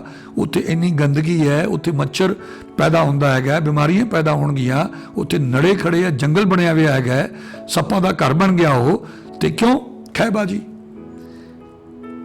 ਕੁਝ ਬੰਦੇ ਇੱਕ ਪਾਸੇ ਹੈ, ਪਰ ਮੈਂ ਸਮਝਦਾ ਕਿ ਢਿੱਲੋਂ ਪੱਤੀ ਤੇ ਵਾਂਦਰ ਪੱਤੀ ਨੂੰ ਸਾਰਿਆਂ ਨੂੰ ਇਕੱਠੇ ਹੋ ਕੇ ਆਪਸ ਵਿੱਚ ਫੈਸਲਾ ਕਰਨਾ ਚਾਹੀਦਾ ਹੈ। ਕਾਫੀ ਬੰਦੇ ਜਿਹੜੇ ਲੜਦੇ ਸੀ ਉਹ ਮਰ ਗਏ, ਚਲਾਣੇ ਕਰ ਗਏ, ਤੇ ਜਿਹੜੇ ਹੁਣ ਲੜੀ ਜਾਂਦੇ ਇਹਨਾਂ ਨੇ ਵੀ ਚਲਾਣੇ ਕਰ ਜਾਣੇ ਆ। ਅਸੀਂ ਖੱਟਿਆ ਕੀ? ਸਿਰਫ ਬਦਨਾਮੀ ਤੇ ਖੱਟਿਆ ਕੀ? ਲੋਕਾਂ ਨੇ ਸਾਨੂੰ ਕੋਸਿਆ, ਆਪਦੀ ਮੂਰਖਤਾ ਦਾ ਪ੍ਰਗਟਾਵਾ ਕੀਤਾ। ਅਸੀਂ ਸਾਰਿਆਂ ਦੇ ਪਸ਼ੂ ਉੱਥੇ ਨਹਾਉਂਦੇ, ਲੋਕੀ ਦੇ ਪਾਣੀ ਪਿਆਉਂਦੇ, ਪਰ ਨਹੀਂ, ਇਹ ਸੋਚੀ ਕਦੋਂ ਆਊਗੀ ਸਾਡੇ ਪੇਂਡੂ ਲੋਕਾਂ ਨੂੰ? ਤੇ ਖੱਟ ਕੀ ਲਿਆ ਤੁਸੀਂ? ਇਹ ਤੋਂ ਕਿਹਦੀ ਮੁੱਛ ਉੱਚੀ ਹੋ ਗਈ? ਕਿਹਦੀ ਧੌਣ ਦਾ ਕਿੱਲਾ ਬਰਕਰਾਰ ਰਿਹਾ? ਮੌਤ ਨੇ ਸਾਰੇ ਕਿੱਲੇ ਪੱਟ ਦੇਣੇ ਆ, ਸਾਰੀਆਂ ਧੌਣਾਂ ਤੋੜ ਦੇਣੀਆਂ। ਉਹ ਜਿਹੜੇ ਲੜਦੇ ਸੀ ਉਹ ਚੋਂ ਕਾਫੀ ਚਲੇ ਗਏ, ਇੱਕ ਜਨਰੇਸ਼ਨ ਚਲੀ ਗਈ ਹੈ। ਦੂਸਰੀ ਉਹਦੀ ਵੀ ਤਿਆਰੀ ਹੈ, ਕਿਉਂਕਿ ਅੱਜ ਕੱਲ੍ਹ ਬਿਮਾਰੀਆਂ ਇੰਨੀਆਂ ਆ ਗਈਆਂ ਕਿ ਉਹਨਾਂ ਚੋਂ ਪਤਾ ਨਹੀਂ ਕਿੰਨੇ ਬਚਣਗੇ ਤੇ ਕਿੰਨੀ ਦੇਰ ਬਚਣਗੇ। ਸੋ ਮੈਂ ਜੇ ਕਿਸੇ ਵੀ ਪਿੰਡ ਦੇ ਵਿੱਚ ਇਸ ਤਰ੍ਹਾਂ ਦੀ ਸਿਚੁਏਸ਼ਨ ਹੈ ਤੇ ਮੈਂ ਉਹਨਾਂ ਨੂੰ ਕਹਿਣਾ ਚਾਹੂੰਗਾ ਕਿ ਮੈਂ ਜਿਵੇਂ ਜਾ ਰਿਹਾ ਕੁਝ ਦਿਨਾਂ ਤੋਂ ਬਾਅਦ ਜਾ ਕੇ ਸਾਰੇ ਜਿਹੜੇ ਸਾਡੇ ਦੋਨਾਂ ਪੱਤੀਆਂ ਦੇ ਲੋਕ ਹੈ ਜਿਨ੍ਹਾਂ ਨੇ ਸਿੰਘ ਫਸਾਏ ਹੋਏ ਹੈ ਉਹਨਾਂ ਨਾਲ ਗੱਲ ਕਰਕੇ ਕਿ ਭਾਈ ਜੇ ਤੈਨੂੰ ਘਾਟਾ ਪੈਂਦਾ ਮੈਂ ਪੂਰਾ ਕਰ ਦਿੰਦਾ ਹੈਗਾ, ਕੋਈ ਅਕਲ ਨੂੰ ਹੱਥ ਮਾਰੋ, ਕੋਈ ਅਕਲ ਦਾ ਸਬੂਤ ਦਿਓ, ਤੁਸੀਂ ਪਿਛੜੇ ਹੀ ਰਹਿਣਾ। ਕਿਸਾਨਾਂ ਦਾ ਐਡਾ ਮਾੜਾ ਹਾਲ ਹੈ। ਮੈਂ ਅਕਸਰ ਵੇਖਦਾ ਉਹਨਾਂ ਕਚਹਿਰੀਆਂ ਦੇ ਵਿੱਚ ਸਾਡੇ ਹਿੰਦੂ ਭਰਾ ਜਾਂ ਬਾਣੀਏ ਬਹੁਤ ਘੱਟ ਦਿਸਦੇ ਹੈ, ਜ਼ਿਆਦਾਤਰ ਜੱਟ ਜ਼ਮੀਂਦਾਰੀ ਉੱਥੇ ਫਿਰਦੇ ਹੁੰਦੇ ਹੈਗੇ ਹੈ। ਮੈਂ ਹੈਰਾਨ ਹੈ ਕਿ ਮੇਰਾ ਖਿਆਲ ਹੈ ਜਿਹੜੀਆਂ ਅਦਾਲਤਾਂ ਇਹ ਤਾਂ ਜੱਟਾਂ ਜ਼ਮੀਂਦਾਰਾਂ ਕਰਕੇ ਚੱਲਦੀਆਂ, ਕਿਉਂਕਿ ਰੰਗੜਾਊ ਇੰਨਾ ਹੈ, ਆਕੜ ਇੰਨੀ, ਹੈਂਕੜੀ ਇੰਨੀ ਹੈ, ਉੱਥੇ ਜਾ ਕੇ ਦਾੜਾਂ ਕੱਢੀ ਜਾਣਗੇ, ਮਿੰਨਤਾਂ ਕਰੀ ਜਾਣਗੇ, ਚੱਡਿਆਂ 'ਚ ਪੂਛ ਪਾਈ ਹੋਊਗੀ। ਤੇ ਇੱਥੇ ਪੂਰੀ ਬਦਮਾਸ਼ੀ, ਜੋ ਥਾਣੇ ਜਾ ਕੇ ਮਿੰਨਤਾਂ ਕਰਦੀਆਂ, ਵਕੀਲ ਦੀਆਂ ਮਿੰਨਤਾਂ ਕਰਦੀਆਂ, ਜੱਜ ਦੀਆਂ ਮਿੰਨਤਾਂ ਕਰਦੀਆਂ, ਉੱਥੇ ਅਫਸਰਾਂ ਦੀਆਂ ਮਿੰਨਤਾਂ ਕਰਦੀਆਂ ਜਾ ਕੇ। ਤੇ ਇੱਥੇ ਕਿਉਂ ਨਹੀਂ ਆਪਸ ਵਿੱਚ ਸਮਝੌਤਾ ਕਰ ਲੈਂਦੇ? ਕਿਉਂ ਆਪਦੇ ਘਰ ਪੱਟ ਰਹੇ ਹੋ? ਕਿਉਂ ਆਪਦੀ ਇੰਨੀ એનર્ਜੀ ਵੇਸਟ ਕਰ ਰਹੇ ਹੋ ਇੱਕ ਦੂਜੇ ਨੂੰ ਨੀਵਾਂ ਵਿਖਾਉਣ ਵਾਸਤੇ? ਨੀਵਾਂ ਤਾਂ ਉਹਨੂੰ ਵਿਖਾਇਆ ਜਾਣਾ ਜਿਹਦੇ ਮਾੜੇ ਕਰਮ ਹੈਗੇ ਹੈ। ਰੱਬ ਨੇ ਜਿਹਨੂੰ ਨੀਵਾਂ ਵਿਖਾਉਣਾ ਉਹਨੂੰ ਵਿਖਾ ਹੀ ਦੇਣਾ ਹੈ। ਆਪਣੇ ਨੀਵਾਂ ਵਿਖਾਇਆ ਕਿ ਨਹੀਂ ਵਿਖਾਇਆ ਜਾਂਦਾਗਾ। ਫਿਰ ਉੱਥੇ ਇਲੈਕਸ਼ਨ ਹੋਇਆ, ਨਿੱਕੀ ਜਿਹੀ ਗੱਲ ਤੇ ਆਪਸ ਵਿੱਚ ਕਹਿ ਸੁਣੀ ਹੋਗੀ ਬਈ ਤੇਰਾ ਪਿਓ ਕੀ ਹਿੱਕ ਤੇ ਰੱਖ ਕੇ ਲੈ, ਵੱਟ ਦਾ ਰੌਲਾ, ਦੋ ਧੜਿਆਂ ਦਾ ਵੱਟ ਦਾ ਰੌਲਾ ਕਿ ਜੀ ਤੇਰਾ ਪਿਓ ਕੀ ਹਿੱਕ ਤੇ ਰੱਖ ਕੇ ਲੈ ਗਿਆ ਤੇ ਉਹ ਕਹਿੰਦਾ ਤੇਰੀ ਮਾਂ ਕੀ ਹਿੱਕ ਤੇ ਰੱਖ ਕੇ ਰਹਿ ਗਈ। ਬਸ ਇਸ ਗੱਲ ਤੇ ਉਹ ਅੜ ਗਏ। ਉਹਨਾਂ ਦੀ ਗੱਲ ਇੰਨੀ ਵਧੀ, ਜਦੋਂ ਇਲੈਕਸ਼ਨ ਆਇਆ ਤੇ ਇੱਕ ਧੜੇ ਨੇ ਜਾ ਕੇ ਗੁਰਦੁਆਰੇ ਸਾਰਿਆਂ ਤੋਂ ਸਹੁੰ ਚੁਕਾਈ ਵੀ ਅਸੀਂ ਤਾਂ ਖੜੇ ਹੋਵਾਂਗੇ ਜੇ ਸਾਰੇ ਸਹੁੰ ਖਾਓ, ਹੋਰ ਖੜਾ ਨਹੀਂ ਹੋਊਗਾ। ਇਹ ਸਹੁੰ ਖਾਣ ਤੋਂ ਬਾਅਦ ਜਿਹੜਾ ਦੂਸਰਾ ਧੜਾ ਸੀ, ਇਹ ਧੜਾ ਸਰਦਾਰ ਮੁਖਤਿਆਰ ਸਿੰਘ ਦਾ ਸੀਗਾ ਤੇ ਉਹ ਧੜਾ ਬੂਟਾ ਸਿੰਘ ਦਾ ਸੀ। ਬੂਟਾ ਸਿੰਘ ਸਹੁੰ ਖਾਣ ਗਿਆ ਨਹੀਂ, ਔਰ ਜਿਹੜੇ ਬੰਦੇ ਖੜੇ ਕੀਤੇ ਉਹ ਸਹੁੰ ਖਾਣ ਗਏ ਹੋਏ ਸੀ ਤੇ ਉਹਨਾਂ ਨੇ ਰਾਤੋਂ ਰਾਤ ਤੈਅ ਕਰਕੇ ਉਧਰੋਂ ਬੰਦਾ ਖੜਾ ਕਰਤਾ। ਇਹ ਕਿੱਡੀ ਮੂਰਖਤਾ ਵਾਲੀ ਗੱਲ ਹੈ ਕਿ ਜਦੋਂ ਸਹੁੰ ਹੀ ਖਾ ਲਈ, ਜਾਂ ਤਾਂ ਤੁਸੀਂ ਉੱਥੇ ਕਹੋਗੇ ਤਾਂ ਖੜੇ ਹੋਵਾਂਗੇ, ਤੇ ਜਾਂ ਫਿਰ ਬੰਦਾ ਖੜਾ ਨਾ ਕਰੋ। ਜੇ ਬੰਦਾ ਖੜਾ ਕਰਾ, ਚਲੋ ਦੋਨੇ ਜਿੱਤ ਕੇ ਪੂਰਾ ਜ਼ੋਰ ਲਾਇਆ ਉਹਨਾਂ ਨੇ। ਮੈਂ ਹੈਰਾਨ ਹੈ ਕਿ ਜੇ ਇੱਕ ਪਿੰਡ ਦੇ ਇੱਕ ਮੈਂਬਰ ਦੇ ਇਲੈਕਸ਼ਨ ਵਿੱਚ ਆਹ ਹਾਲ ਹੈ, ਤੇ ਫਿਰ ਜਿਹੜੇ ਆਪਣੇ MLA ਹੈ ਜਾਂ ਜਿਹੜੇ ਆਪਣੇ MP ਹੈ ਜਾਂ ਮੰਤਰੀ ਬਣਦੇ, ਉਹ ਮਾਈ ਗॉड ਉੱਥੇ ਕੀ ਹਾਲ ਹੋਣਾ ਹੈਗਾ। ਸੋ ਹੁਣ ਫਿਰ ਕਿ ਜੀ ਆਮ ਤੌਰ ਤੇ ਪਿੰਡਾਂ ਦੇ ਵਿੱਚ ਸਰਕਾਰ ਨੇ ਇੱਕ ਹੋਰ ਨਵਾਂ ਪੰਗਾ ਪਾਇਆ ਹੋਇਆ ਕਿ ਜੀ ਇਹ ਰਿਜ਼ਰਵ ਸੀਟ ਹੈ, ਇਹ ਜੀ ਲੇਡੀਜ਼ ਦੀ ਸੀਟ ਹੈ। ਕਿੰਨੀ ਹੈਰਾਨੀ ਵਾਲੀ ਗੱਲ ਹੈ। ਮੈਂ ਆਪਣੇ ਪਿੰਡ 'ਚ ਬਾਰ-ਬਾਰ ਵੇਖਦਾ, ਹੋਰ ਤਾਂ ਪਿੰਡਾਂ 'ਚ ਵੀ ਹੋਊਗਾ ਕਿ ਸਰਪੰਚ ਦੇ ਵਾਸਤੇ ਸੀਟ ਔਰਤ ਦੀ ਹੁੰਦੀ ਹੈ, ਪਰ ਸਰਪੰਚ ਕੌਣ ਬਣਿਆ ਹੁੰਦਾ? ਉਹਦਾ ਪਤੀ। ਜੋ ਕੰਮ ਕਰਨਾ, ਆਉਣਾ ਜਾਣਾ ਬਾਹਰ ਸਭ ਉਹਦੇ ਪਤੀ ਨੇ ਕਰਨਾ ਹੈਗਾ। ਅਕਸਰ ਇਹ ਪਤਾ ਨਹੀਂ ਲੱਗਦਾ ਕਿ ਸਰਪੰਚ ਹੈ ਕੌਣ। ਹੁਣ ਵੀ ਮੈਂਬਰ ਦੇ ਵਾਸਤੇ ਕਿ ਜੀ ਲੇਡੀਜ਼ ਵਾਸਤੇ ਰਿਜ਼ਰਵ ਸੀਟ ਹੈ, ਤੇ ਉਹ ਇੱਕ ਬੰਦੇ ਨੇ ਖੜੀ ਕਰਤੀ ਆਪਦੀ ਪਤਨੀ, ਤੇ ਦੂਜੇ ਧੜੇ ਨੇ ਜਿਹਨੇ ਲਾਗ ਡਾਟ ਸੀ, ਉਹ ਜਦੋਂ ਸਹੁੰ ਖਾ ਕੇ ਦੂਜਾ ਖੜਾ ਕੀਤਾ ਸੀ, ਤੇ ਉਹਨੇ ਜਾ ਕੇ ਰਾਤੋਂ ਰਾਤ ਹੋਰ ਤਿਆਰੀ ਕੀਤੀ, ਤੇ ਇੱਕ ਅਜਿਹੀ ਇਸਤਰੀ ਨੂੰ ਖੜਾ ਕਰਤਾ, ਬੀਬੀ ਨੂੰ, ਜਿਹੜੀ ਵਿਚਾਰੀ ਘਰੋਂ ਜਾਂਦੀ ਨਹੀਂ, ਕਿਤੇ ਕੋਈ ਕੰਮਕਾਰ ਨਹੀਂ, ਪਰ ਉਹਨੂੰ ਮੱਲੋ ਬਣੀ ਕਿਉਂਕਿ ਹੋਰ ਕੋਈ ਚਾਰਾ ਨਹੀਂ, ਇਹਨੂੰ ਖੜੀ ਕਰੋ। ਹੁਣ ਜੇ ਇਹੋ ਜਿਹੇ ਤਰੀਕੇ ਨਾਲ ਤੁਸੀਂ ਕਿਸੇ ਨੂੰ ਖੜਾ ਕਰੋਗੇ ਤੇ ਉਹ ਕੰਮ ਕੀ ਕਰੂ ਤੁਹਾਡਾ? ਚਲੋ ਇਹ ਤਾਂ ਜੀ ਬੰਦੇ ਨੇ ਬਾਅਦ 'ਚ ਮੈਂਬਰ ਤਾਂ ਬੰਦਾ ਹੀ ਬਣ ਗਿਆ, ਔਰਤ ਤਾਂ ਨਾ ਸੀ। ਇਹ ਮੌਕਰੀ ਹੈ। ਇਹ ਆਪਣੇ ਆਪ ਨੂੰ ਬੇਵਕੂਫ ਬਣਾਉਣਾ ਸਰਕਾਰੀ ਤੌਰ ਤੇ ਵੀ, ਅਫਸਰ ਵੀ ਇਸ ਗੱਲ ਨੂੰ ਜਾਣਦੇ ਆ, ਪਰ ਮੈਨੂੰ ਹੈਰਾਨੀ ਕੋਈ ਬੰਦਾ ਬੋਲਦਾ ਨਹੀਂਗਾ। ਇਹ ਗਲਤ ਪ੍ਰੈਕਟਿਸ ਹੈ। ਤੁਸੀਂ ਇਸ ਤਰ੍ਹਾਂ ਔਰਤਾਂ ਨੂੰ ਬਰਾਬਰ ਨਹੀਂ ਕਰ ਸਕਦੇ। ਔਰਤਾਂ ਦੇ ਘਰੇ ਵਿਚਾਰਿਆਂ ਨੇ ਭਾਂਡੇ ਹੀ ਮਾਂਜਣੇ ਤੇ ਬੱਚਿਆਂ ਨੂੰ ਜਨਮ ਦੇਣਾ ਤੇ ਕੱਪੜੇ ਧੋਣੇ ਹੈਗੇ। ਸਾਡੇ ਪਿੰਡਾਂ ਜਾ ਕੇ ਵੇਖ ਲਓ, ਆ ਤੁਹਾਡੇ ਸਾਹਮਣੇ ਐਗਜ਼ਾਮਪਲ ਹੈ। ਜੇ ਕੋਈ ਸਰਪੰਚ ਦੀ ਗੱਲ ਹੁੰਦੀ ਹੈ ਤਾਂ ਉੱਥੇ ਸਰਪੰਚ ਬੈਠਾ ਹੁੰਦਾ, ਉਹਦਾ ਘਰ ਵਾਲਾ ਤੇ ਪਤਨੀ ਬੈਠੀ ਘਰੇ ਵਿਚਾਰੀ ਭਾਂਡੇ ਮਾਂਜ ਰਹੀ ਹੈ, ਖਾਣਾ ਬਣਾ ਰਹੀ ਹੈ, ਕੱਪੜੇ ਧੋ ਰਹੀ ਹੈ। ਇਹੀ ਹਾਲਤ ਇੱਥੇ ਹੈ। ਹੁਣ ਉਹ ਬੰਦਿਆਂ ਨੇ ਕਿ ਜੀ ਇੱਕ ਵੋਟ ਕੈਂਸਲ ਹੋ ਗਈ, ਉਹਦੇ ਕਰਕੇ ਬੂਟਾ ਸਿੰਘ ਜਿੱਤਦਾ, ਉਹ ਜਿੱਤ ਗਿਆ, ਇੱਕ ਵੋਟ ਨਾਲ ਜਿੱਤ ਗਿਆ। ਦੋਨਾਂ ਧਿਰਾਂ ਨੇ ਪੂਰਾ ਜ਼ੋਰ ਲਾਇਆ, ਔਰ ਉਸ ਤੋਂ ਬਾਅਦ ਹਾਲਤ ਇਹ ਹੈ ਕਿ ਦੂਜੀ ਧਿਰ ਨੇ, ਸਰਦਾਰ ਮੁਖਤਿਆਰ ਸਿੰਘ ਵਾਲੀ ਧਿਰ ਨੇ, ਉਹਨਾਂ ਨੇ ਜਾ ਕੇ ਕੇਸ ਕਰਤਾ SDM ਦੇ ਕਿ ਜੀ ਇਹ 'ਚ ਗੜਬੜ ਹੋਈ ਹੈ, ਇਹ ਗਲਤ ਵੋਟ ਕੈਂਸਲ ਕੀਤੀ ਗਈ ਹੈ। ਹੁਣ ਉੱਥੇ ਅਫਸਰ ਸੀਗੇ ਮੌਕੇ ਤੇ, ਉਹਨਾਂ ਨੇ 3 ਵਾਰੀ ਵੋਟਾਂ ਗਿਣੀਆਂ, ਵਿਖਾ ਕੇ ਗਿਣੀਆਂ, ਫਿਰ ਇੱਕ ਵੋਟ ਵੱਧ ਗਈ। ਹੁਣ ਉਹਨਾਂ ਦਾ ਕਹਿਣਾ ਕਿ ਨਹੀਂ ਜੀ ਸਾਡੀ ਵੋਟ ਜਿਹੜੀ ਆ ਉਹ ਕੈਂਸਲ ਗਲਤ ਕੀਤੀ ਗਈ ਹੈ। ਜਾਂ ਤਾਂ ਇਹਦੇ ਬਾਰੇ ਉਸੇ ਵੇਲੇ ਉੱਥੇ ਆਵਾਜ਼ ਉਠਾਈ ਜਾਂਦੀ, ਉਸ ਵੋਟ ਨੂੰ ਦੁਬਾਰਾ ਤੋਂ ਵੇਖ ਕੇ ਚੈੱਕ ਕੀਤਾ ਜਾਵੇ। ਪਰ ਮੈਨੂੰ ਇਸ ਗੱਲ ਦੀ ਹੈਰਾਨੀ ਹੈ ਕਿ ਇਹ ਆਪਸ ਵਿੱਚ ਹੀ ਲੜੀ ਜਾਂਦੇ ਆ। ਕਿੰਨੀ એનર્ਜੀ, ਕਿੰਨਾ ਪੈਸਾ, ਕਿੰਨਾ ਟਾਈਮ ਵੇਸਟ ਕਰਦੇ ਹੈਗੇ ਆ। ਤੇ ਹੁਣ ਇਸ ਗੱਲ ਤੇ ਕਿ ਲਾਗ ਡਾਟਾ ਜੋ ਨੀਵਾ ਵਿਖਾਉਣਾ, ਬਸ ਹੋਰ ਕੁਝ ਨਹੀਂ। ਤੁਸੀਂ ਜ਼ਿੰਦਗੀ ਦੇ ਵਿੱਚ ਤਰੱਕੀ ਕਿਵੇਂ ਕਰੋਗੇ? ਤੁਸੀਂ ਲਾਲਿਆਂ ਨੂੰ ਹੀ ਵੇਖ ਲਓ। ਲਾਲਾ ਇਹ ਸੋਚਦਾ ਹੈ ਕਿ ਇਹ ਬੰਦੇ ਨਾਲ ਲੜ ਕੇ ਜਿੰਨੀ ਦੇਰ ਮੈਂ ਮੁਕੱਦਮੇ ਬਾਈਜ਼ ਪਾਊਂਗਾ, ਵਕੀਲਾਂ ਦੇ ਚੱਕਰ 'ਚ ਪਾਊਂਗਾ, ਪੈਸੇ ਖਰਚ ਕਰੂੰਗਾ, ਤਰੀਕਾਂ ਭੁਗਤੂੰਗਾ, ਫਿਰ ਅਗਲੀ ਅਦਾਲਤ ਜਾਊਂਗਾ, ਉਹਨੇ ਚਿਰ 'ਚ ਮੈਂ ਉਹਨਾਂ ਘਾਟਾ ਫਿਰ ਪੂਰਾ ਕਰ ਲੂੰਗਾ। ਉਹਦਾ ਕੰਮ ਕਰਨ ਲੱਗ ਪੈਂਦਾ। ਉਹ ਕਹਿੰਦਾ ਮਾਫ ਕਰੋ, ਇਹ ਸਮਝੌਤਾ ਕਰਾਓ, ਜੋ ਵੀ ਘਾਟਾ ਵਾਧਾ ਹੁੰਦਾ ਕਰਕੇ ਖਤਮ ਕਰੋ। ਇਸ ਕਰਕੇ ਜਿਹੜੇ ਬਾਣੀ ਹੈ, ਜਿਹੜੇ ਬਿਜ਼ਨਸ ਵਪਾਰੀ ਵਰਗ ਹੈ, ਉਹ ਤਰੱਕੀ ਕਰ ਰਿਹਾ, ਤੇ ਜੱਟ ਆਤਮ ਹੱਤਿਆਵਾਂ ਕਰ ਰਹੇ ਹੈ। ਉਹਨਾਂ ਦਾ ਕੋਈ ਮਾਈ ਬਾਪ ਹੀ ਹੈ ਨਹੀਂ, ਕੋਈ ਵਾਲੀ ਵਾਰਸੀ ਹੈ ਨਹੀਂ। ਜੇ ਤੁਸੀਂ ਆਸ ਵਿੱਚ ਲੜੀ ਜਾਣਾ ਹੈ, ਇੱਕ ਦੂਜੇ ਦੀ ਲੱਤਾਂ ਵੱਢੀ ਜਾਣੀਆਂ ਹੈ, ਤੁਹਾਡਾ ਕੁਝ ਨਹੀਂ ਹੋ ਸਕਦਾਗਾ। ਤੂੰ ਜਿੰਨੀਆਂ ਮਰਜ਼ੀ ਫੜਾ ਮਾਰੀ ਜਾਓ, ਤੁਹਾਡਾ ਕੁਝ ਨਹੀਂ ਹੋਣਾਗਾ। ਇਸ ਕਰਕੇ ਮੇਰੀ ਬੇਨਤੀ ਹੈ, ਮੇਰੇ ਪਿੰਡ ਦੀ ਐਗਜ਼ਾਮਪਲ, ਮੇਰੀ ਗਲੀ ਤੁਸੀਂ ਵੇਖੀ, ਮੇਰੇ ਘਰ ਦੀ ਗਲੀ, ਮੇਰਾ ਜੱਦੀ ਪਿੰਡ ਹੈ, ਮੈਂ ਇੱਥੇ ਜੰਮਿਆ ਸੀਗਾ। ਮੇਰੀ ਛਪੜੀ ਦਾ ਹਾਲ ਵੇਖ ਲਓ ਮੇਰੇ ਪਿੰਡ ਦੀ। ਇਹ ਹਾਲ ਹੈ। ਇੱਥੇ ਬੜੇ ਬੜੇ ਗਿਆਨੀ ਬੰਦੇ, ਬੜੇ ਪੜ੍ਹੇ ਲਿਖੇ ਬੰਦੇ, ਬੜੀਆਂ ਵੱਡੀਆਂ ਵੱਡੀਆਂ ਗੱਲਾਂ ਕਰਨ ਵਾਲੇ, ਬੜੇ ਸਰਕਾਰੀ ਦਰਬਾਰੇ ਜਾਣ ਵਾਲੇ ਬੰਦੇ ਵੀ ਸਾਡੀਆਂ ਪੱਤੀਆਂ ਦੇ ਵਿੱਚ ਹੈਗੇ ਆ, ਪਰ ਉਹਨਾਂ ਨੂੰ ਇੰਨੀ ਅਕਲ ਨਹੀਂ ਕਿ ਆਹ ਸਾਡੀ ਪਛਾਣ ਹੈ, ਆਹ ਸਾਡੀ ਅਕਲ ਦਾ ਪ੍ਰਮਾਣ ਹੈ ਕਿ ਸਾਡੇ ਘਰ ਨੂੰ ਜਾਣ ਵਾਲੀ ਗਲੀ ਦਾ ਕੀ ਹਾਲ ਹੈ, ਸਾਡੀ ਛਪੜੀ ਦਾ ਕੀ ਹਾਲ ਹੈ, ਸਾਡੇ ਸਕੂਲ ਦਾ ਕੀ ਹਾਲ ਹੈ, ਸਾਡੇ ਜਿਹੜਾ ਪਾਣੀ ਦਾ ਸਿਸਟਮ ਉਹਦਾ ਕੀ ਹਾਲ ਹੈ, ਜਿਹੜਾ ਪਾਣੀ ਦਾ ਸਿਸਟਮ ਲਾਇਆ ਗਿਆ ਸੀਗਾ ਕਿ ਪਾਣੀ ਮਾੜਾ ਹੈ ਉਹਦਾ ਕੀ ਹਾਲ ਹੈ, ਸਾਡੇ ਜਿਹੜਾ ਮੇਨ ਛੱਪੜ ਹੈ ਪਿੰਡ ਦੇ ਅੰਦਰ ਉਹਦਾ ਕੀ ਹਾਲ ਹੈ, ਸਾਡੇ ਗੁਰਦੁਆਰੇ ਦਾ ਕੀ ਹਾਲ ਹੈ, ਸਾਡੀ ਡਿਸਪੈਂਸਰੀ ਦਾ ਕੀ ਹਾਲ ਹੈ। ਇਹ ਪ੍ਰਮਾਣ ਹੈ ਸਾਡੀ ਅਕਲ ਦੇ। ਇਸ ਕਰਕੇ ਸਾਰਿਆਂ ਨੂੰ ਰਲ ਕੇ ਜੇ ਵੋਟ ਪਾਉਣੀ ਹੈ, ਜਿਹੜਾ ਪਿੰਡ ਵਾਸਤੇ ਕਰੇ, ਜਿਹੜਾ ਗ੍ਰਾਂਟ ਦੇ ਵਿੱਚੋਂ ਪੈਸੇ ਨਾ ਖਾਵੇ। ਇਹ ਕੀ ਹੁੰਦਾ, ਕੋਈ ਬੰਦਾ ਸਰਪੰਚ ਬਣਦਾ, ਕੁਝ ਸਮੇਂ ਦੇ ਵਿੱਚ ਹੀ ਉਹਦੇ ਕੋਲ ਗੱਡੀਆਂ ਗੁੱਡੀਆਂ ਆ ਜਾਂਦੀਆਂ ਹੈਗੀਆਂ, ਉਹਦਾ ਘਰ ਵੀ ਪੱਕਾ ਬਣ ਜਾਂਦਾ, ਜਾਇਦਾਦ ਹੀ ਬਣ ਜਾਂਦੀ ਹੈ, ਉਹਦੇ ਰੰਗ ਰੂਪ ਬਦਲ ਜਾਂਦੇ। ਕੀ ਕਾਰਨ ਹੈ? ਕਿੰਨੀ ਤਨਖਾਹ ਮਿਲਦੀ ਹੈ ਉਹਨੂੰ? ਕਿਉਂ ਲੋਕੀ ਇਲੈਕਸ਼ਨ ਤੇ ਪੈਸਾ ਖਰਚ ਕਰਦੇ ਹੈ? ਜਿਹੜੇ ਲੋਕ ਪੈਸੇ ਲੈ ਕੇ ਵੋਟਾਂ ਦਿੰਦੇ ਆ, ਉਹਨਾਂ ਮੂਰਖਾਂ ਨੂੰ ਪਤਾ ਹੋਣਾ ਚਾਹੀਦਾ ਹੈਗਾ ਕਿ ਤੁਸੀਂ ਵੋਟਾਂ ਵੇਚਤੀਆਂ, ਇਹਨਾਂ ਨੇ ਕੰਮ ਨਹੀਂ ਕਰਨਾ, ਇਹਨਾਂ ਨੇ ਬਿਜ਼ਨਸ ਕੀਤਾ। MLA ਵੀ ਇਹੀ ਕਰਦੇ ਆ, ਜ਼ਿਆਦਾਤਰ, ਸਾਰੇ ਨਹੀਂ ਕਰਦੇ ਕਿ ਜ਼ਿਆਦਾਤਰ ਇਮਾਨਦਾਰ ਸਰਪੰਚ ਵੀ ਹੋਣੇ ਆ ਤੇ ਇਮਾਨਦਾਰ MLA ਵੀ ਹੋਣੇ, ਪਰ ਬਹੁਤ ਘੱਟ। 98% ਤਾਂ ਬੇਈਮਾਨ ਹੀ ਹੈ, 1-2% ਹੋਣਗੇ। MP ਵੀ ਜ਼ਿਆਦਾਤਰ ਇਹੀ ਕਰਦੇ, ਕੁਝ MP ਇਮਾਨਦਾਰ ਹੋਣਗੇ, ਮੰਤਰੀ ਇੱਕ ਅੱਧਾ ਕੋਈ ਹੋਊਗਾ ਇਮਾਨਦਾਰ, ਉਹੀ 2% ਵਾਲੇ, ਬਾਕੀਆਂ ਦਾ ਇਹੀ ਹਾਲ ਹੈ। ਕਿਉਂਕਿ ਪੈਸੇ ਖਰਚ ਕਰਦੇ ਹੈ ਤੇ ਪੈਸੇ ਖਰਚ ਕਰਕੇ ਉਹਨਾਂ ਨੇ ਫਿਰ ਪੈਸੇ ਕਮਾਉਣੇ, ਉਹਨਾਂ ਦਾ ਬਿਜ਼ਨਸ ਹੈ।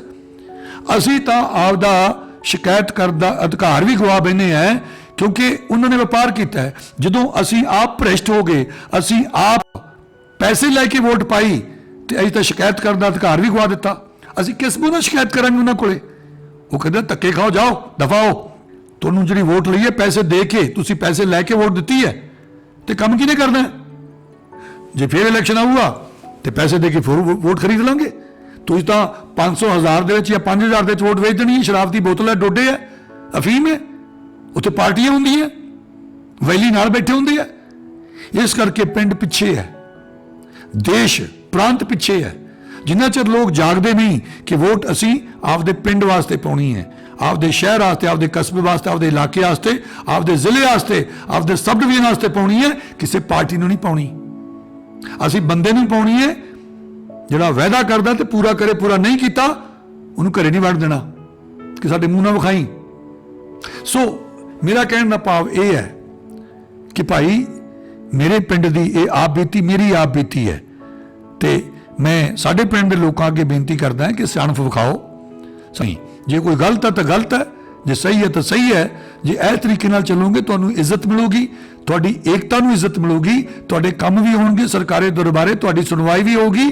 ਜੇ ਤੁਸੀਂ ਇਕੱਠੇ ਹੋ ਕੇ ਕਿਸੇ MLA ਨਾਲ, ਕਿਸੇ ਮੰਤਰੀ ਨਾਲ ਗੱਲ ਕਰੋਗੇ, ਕਿਸੇ ਅਫਸਰ ਨਾਲ ਗੱਲ ਕਰੋਗੇ, ਉਹ ਤੁਹਾਡੀ ਗੱਲ ਸੁਣੂਗਾ, ਕਿਉਂਕਿ ਸੁਨੇਹਾ ਇਹ ਜਾਊਗਾ ਚੰਡੀਗੜ੍ਹ ਤੱਕ, ਦਿੱਲੀ ਤੱਕ ਕਿ ਇਸ ਪਿੰਡ ਦੇ ਲੋਕ ਬਹੁਤ ਸਿਆਣੇ ਹੈ, ਇਹਨਾਂ 'ਚ ਬੜਾ ਇਤਬਾਕ ਹੈ, ਇੱਥੇ ਜਾਗਰੂਕਤਾ ਬਹੁਤ ਹੈ, ਇਹ ਸਾਰੇ ਇਕੱਠੇ ਹੋ ਕੇ ਵੋਟਾਂ ਪਾਉਂਦੇ ਆ ਔਰ ਇੱਕ ਬੰਦੇ ਨੂੰ ਪਾਉਂਦੇ ਆ।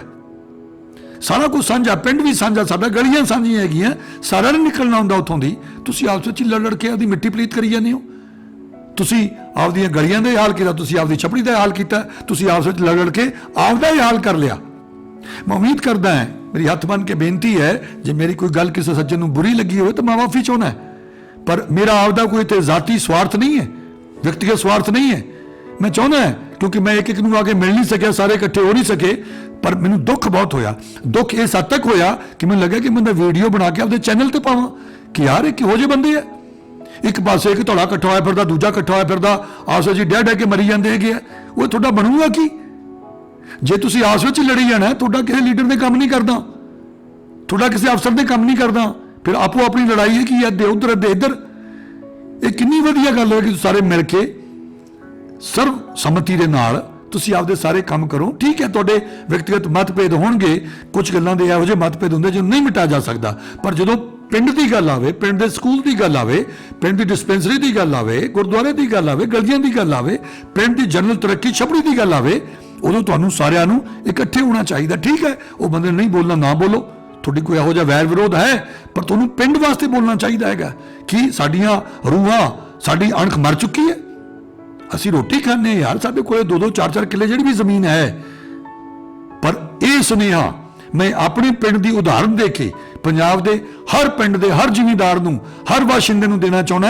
ਮੇਰੀ ਹੱਥ ਬੰਨ੍ਹ ਕੇ ਬੇਨਤੀ ਹੈ, ਅੱਗੇ ਵੋਟਾਂ ਆ ਰਹੀਆਂ ਹੈਗੀਆਂ, ਆਪਣੇ ਪੰਜਾਬ ਦਾ ਬੇੜਾ ਗਰਕ ਕਰਤਾ ਸਾਡੇ ਸਿਆਸਤਦਾਨਾਂ ਨੇ। ਭਾਈ ਆਪਦੇ ਇਲਾਕੇ ਵਾਸਤੇ ਵੋਟ ਪਾਇਓ, ਕਿਸੇ ਪਾਰਟੀ ਦੇ ਚੱਕਰ 'ਚ ਨਾ ਪਿਓ, ਕਿਉਂਕਿ ਪਾਰਟੀ ਦਾ ਕੋਈ ਚਿਹਰਾ ਹੀ ਨਹੀਂ ਹੁੰਦਾ। ਪਾਰਟੀ ਨੂੰ ਕਿੱਥੇ ਫੜੋਗੇ ਜਾ ਕੇ ਦੱਸੋ ਮੈਨੂੰ? ਪਾਰਟੀ ਲਾਈਨ ਕਰਕੇ ਕੋਈ ਕੁਝ ਬੋਲਦਾ ਨਹੀਂਗਾ। ਬੰਦੇ ਫੜੋ, ਬੰਦੇ ਇਮਾਨਦਾਰ ਭਾਲੋ, ਆਪਦੇ ਇਲਾਕੇ 'ਚ ਭਾਲੋ, ਆਪਦੇ ਪਿੰਡ 'ਚ ਭਾਲੋ। ਇਹ ਅਸਮਾਨ ਤੋਂ ਨਹੀਂ ਉਤਰੇ ਜਿਹੜੇ ਵੱਡੇ ਵੱਡੇ ਲੀਡਰ ਬਣੇ ਫਿਰਦੇ, ਮੰਤਰੀ ਬਣੇ ਫਿਰਦੇ ਆ, ਪਰ ਆਪਾਂ ਨੂੰ ਰੱਬ ਬਣਾਤਾ। ਉਹ ਰੱਬ ਬਣ ਕੇ ਉਹਨੇ ਕੀ ਹਾਲ ਕੀਤਾ ਪੰਜਾਬ ਦਾ ਆਪਣੇ ਸਾਹਮਣੇ ਹੈ। ਸੋ ਇਹ ਇਟਸ ਅ ਹਾਈ ਟਾਈਮ, ਇਹ ਮੌਕਾ ਹੈ ਕਿ ਜਾਗੋ।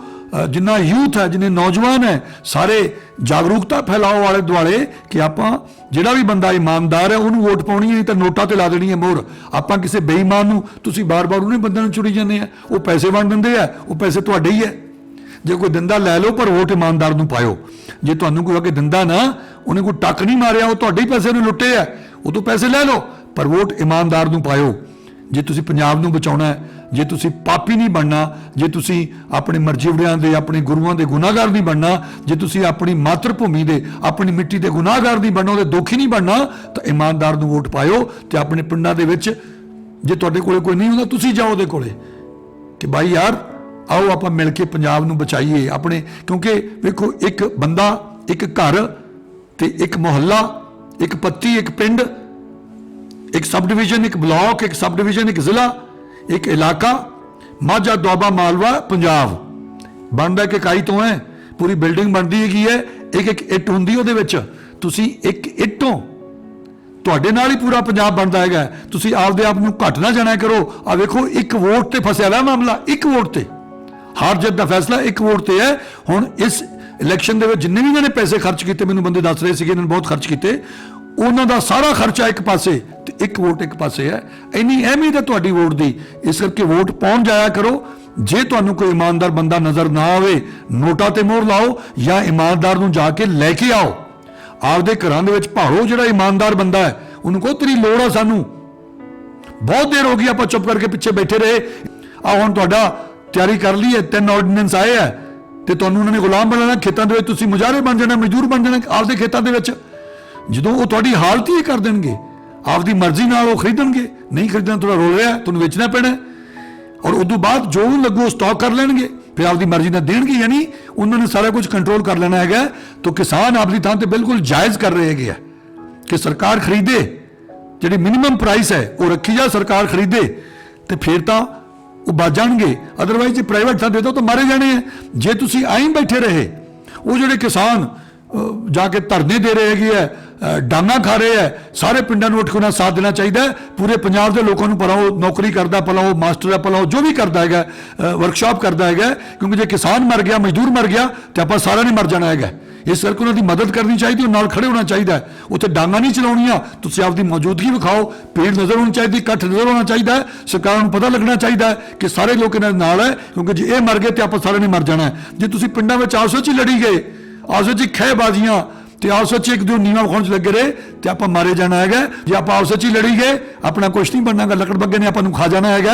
ਅਦਰਵਾਈਜ਼ ਉਹ ਪੂਰੀ ਤਰ੍ਹਾਂ ਤਿਆਰ ਹੈ ਸਾਰੇ, ਉਹ ਲਾਮਬੰਦ, ਉਹਨਾਂ ਕੋਲ ਪੈਸਾ ਵੀ ਹੈ, ਸਾਧਨ ਵੀ ਹੈ। ਆਪਣੇ ਕੋਲੇ ਕੀ ਹੈ? ਆਪਣੀ ਇੱਕੋ ਤਾਕਤ ਹੈ, ਏਕਤਾ।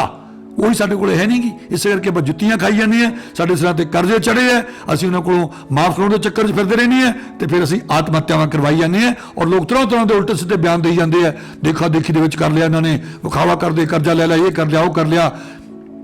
ਇਹ ਗਲਤ ਹੈ। ਕਿਸਾਨ ਦਾ ਕੋਈ ਵਾਲੀ ਵਾਰਸ ਹੈ ਨਹੀਂ।